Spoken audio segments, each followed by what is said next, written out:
Good morning student. आज हम बात करेंगे हमारी पाठ्यपुस्तक कृतिका का दूसरा अध्याय मेरे संग की औरतें, जो कि हिंदी साहित्य के समकालीन महत्वपूर्ण हस्ताक्षरों में से एक है मृदुला गर्ग।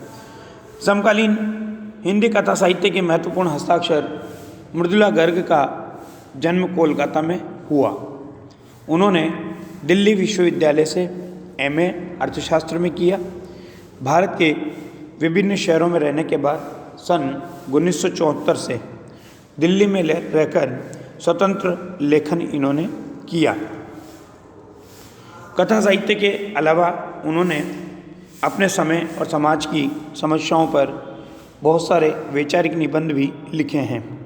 मृदुला गर्ग ने कथ्य और शिल्प, कथ्य यानी कथन जो कहना चाहती है, और शिल्प दोनों स्तरों पर गद्य लेखन की प्रचलित परिपाटी को भी तोड़ दिया कि जो प्राचीन परंपरा चल रही थी उसके आधार पर रचनात्मक लेखन नहीं किया, बल्कि अपने आधार पर इन्होंने लेखन में कुछ नयापन दिया।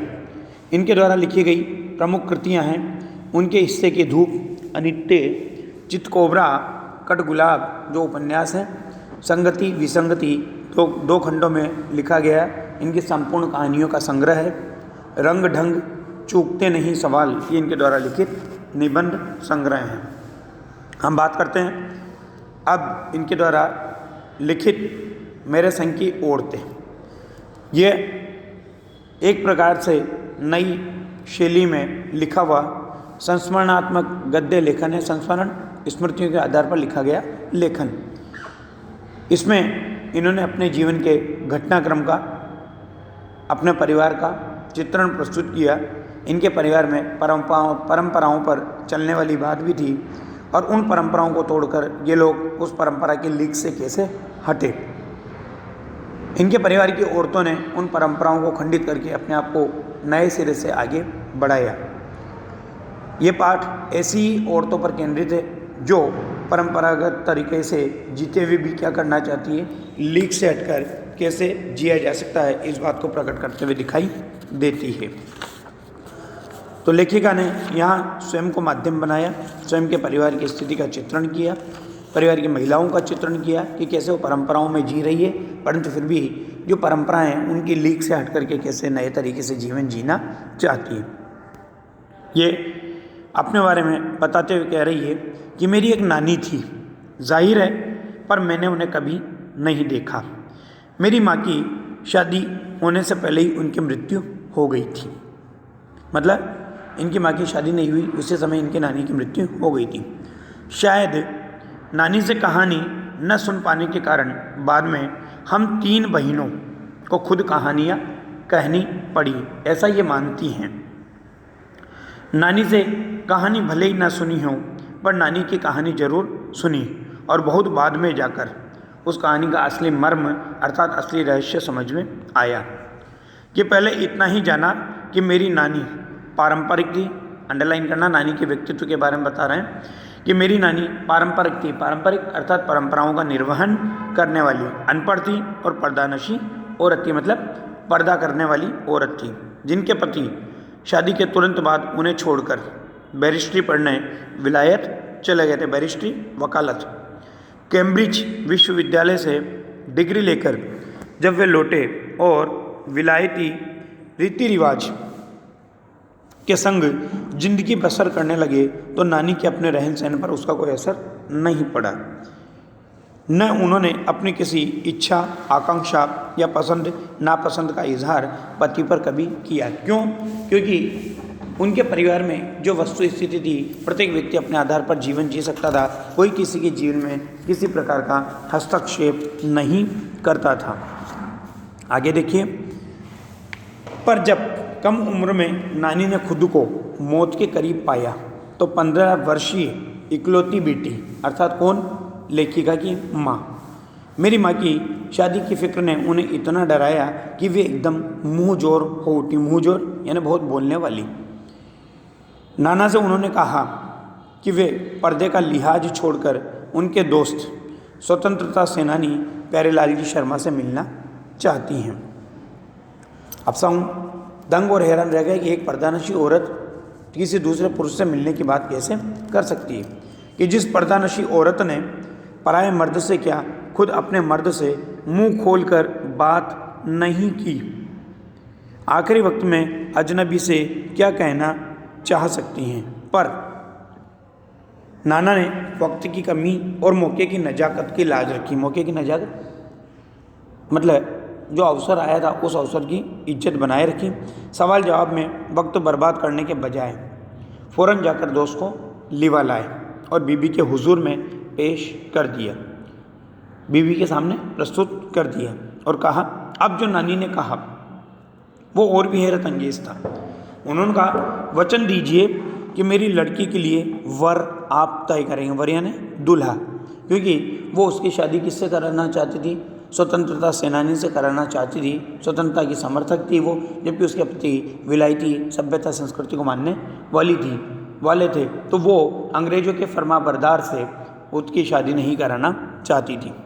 तो देखिए, अब जो नानी ने कहा वो और भी हैरत अंगेज था। उन्होंने कहा, वचन दीजिए कि मेरी लड़की के लिए वर आप तय करेंगे। मेरे पति तो साहब हैं और मैं नहीं चाहती कि मेरी बेटी की शादी साहबों के फरमाबरदार से हो। फरमाबरदार आज्ञाकारी, मतलब उन अंग्रेजों की आज्ञा को मानने वाला। आप अपनी तरह आज़ादी का सिपाही ढूंढकर उसकी शादी करवा दीजिएगा। कौन कह सकता था कि अपनी आज़ादी से पूरी तरह बेखबर? क्योंकि वो पर्दानशी औरत थी, अपनी आज़ादी से पूरी तरह बेखबर थी। मतलब उसने कभी आज़ादी की मांग नहीं की थी। उसकी ऐसी इच्छा हो सकती है ये किसी ने कभी कल्पना नहीं की थी। कौन कह सकता था कि अपनी आज़ादी से पूरी तरह बेखबर उस औरत के मन में देश की आज़ादी के लिए ऐसा जुनून होगा? बाद में मेरी समझ में आया कि दरअसल अंडरलाइन करना, वे निजी जीवन में भी काफ़ी आज़ाद ख्याल रही होंगी। ठीक है, उन्होंने नाना की ज़िंदगी में कोई दखल नहीं दिया, न उसमें साझेदारी की, पर अपनी ज़िंदगी को अपने ढंग से जीती जरूर रही। जो अभी मैंने आपको बताया कि वो उस परिवार में कोई किसी के जीवन में हस्तक्षेप नहीं करता था,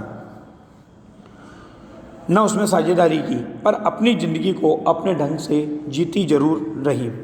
पारंपरिक घरेलू उबाऊ और खामोश ज़िंदगी जीने में आज के हिसाब से क्रांतिकारी चाहे कुछ न रहा हो, दूसरों की तरह जीने के लिए मजबूर न होने में असली आज़ादी कुछ ज़्यादा ही थी। मतलब दूसरों के आधार पर जीवन न जीने में ही असली आज़ादी उस समय में मानी गई थी। खैर, इस तरह मेरी माँ की शादी एक ऐसे पढ़े लिखे होनहार लड़के से हुई जिसे आज़ादी के आंदोलन में हिस्सा लेने के अपराध में ICS के इम्तिहान में बैठने से रोक दिया गया था, अर्थात इसके पिता, और जिसकी जेब में पुश्तैनी पैसा धेला एक भी नहीं था। माँ बेचारी अपनी माँ और गांधी जी की, अंडरलाइन करना, अपनी माँ और गांधी जी के सिद्धांतों के चक्कर में सादा जीवन जीने और ऊंचे ख्याल रखने पर मजबूर हुई। अर्थात गांधीवादी दर्शन को भी यहाँ पर प्रकट किया गया है कि आज़ादी के, स्वतंत्रता के जो सेनानी होते थे कि वो गांधीवादी विचारधारा को लेकर के जीवन जीते थे।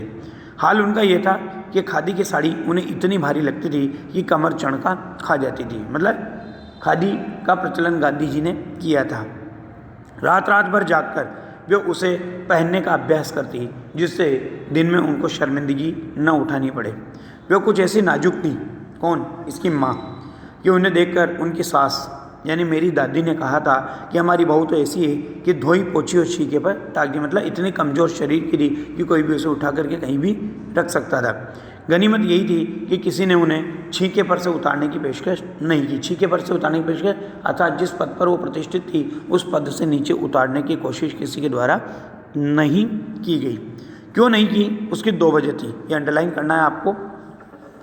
पहली तो यही कि हिंदुस्तान के तमाम वाशिंदों की तरह, वाशिंदे निवासी, उनके ससुराल वाले भी साहबों से खासे अभिभूत थे और मेरे नाना पक्के साहब माने जाते थे। बस जात से वो क्या थे? हिंदुस्तानी थे।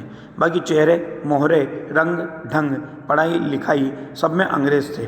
मज़े की बात तो ये थी कि हमारे देश में आज़ादी की जंग लड़ने वाले ही अंग्रेज़ों के सबसे बड़े प्रशंसक थे। गांधी, नेहरू हो या मेरे पिताजी के घर वाले, सब अंग्रेज़ों के प्रशंसक थे। भले ही लड़का आज़ादी की लड़ाई लड़ते हुए जेब खाली और शोहरत सिर करता रहा, मतलब जेब में कुछ नहीं और प्रसिद्धि सिर पर थी। दबदबा उसके सहाबी ससुर का ही था। एक ऐसी आन बान शान वाले साहब ने उनके सिरफिरे लड़के को अपनी नाजुक जान लड़की सौंप दी। उससे रोमांचक क्या कोई परिकथा होती? नानी की सनक भरी आखिरी ख्वाहिश और नाना की रजामंदी, वे रोमांचक उपकथाएं थी जो कहानी के तिलिस्म को और गाढ़ा बना चुकी थी। तिलिस्म यानी मायाजाल, कि जो कहानी के मायाजाल को और गाढ़ा बना चुकी थी, मजबूत बना चुकी थी, अर्थात जो सुनता था वो उस कहानी से आकर्षित होता था। दूसरी वजह माँ की अपनी शख्सियत थी, मतलब उनका खुद का व्यक्तित्व था। उसमें जो खूबसूरती, नज़ाकत, गैर दुनियादारी के साथ ईमानदारी और निष्पक्षता, ये सब उनके व्यक्तित्व के गुण हैं। अंडरलाइन करना है कि खूबसूरती, नज़ाकत, गैर दुनियादारी के साथ ईमानदारी और निष्पक्षता कुछ इस तरह घुली मिली थी कि वो किसी परिजात से, यहाँ मतलब परी से कम जादुई नहीं मालूम पड़ती थी। उनसे कोई भारी काम करवाने की, ठोस काम करवाने की कोई सोच भी नहीं सकता था। हाँ, हर ठोस और हवाई काम के लिए उनकी ज़बानी राय जरूर मांगी जाती थी और पत्थर की लकीर की तरह भी निभाई जाती थी। अर्थात परिवार में उनके व्यक्तित्व का प्रभाव ऐसा था, उनका रुतबा ऐसा था कि घर में कोई भी बड़ा कार्य होता था या कैसा भी कार्य होता था तो उनकी राय जरूर मांगी जाती थी। बाकी बाद में। धन्यवाद।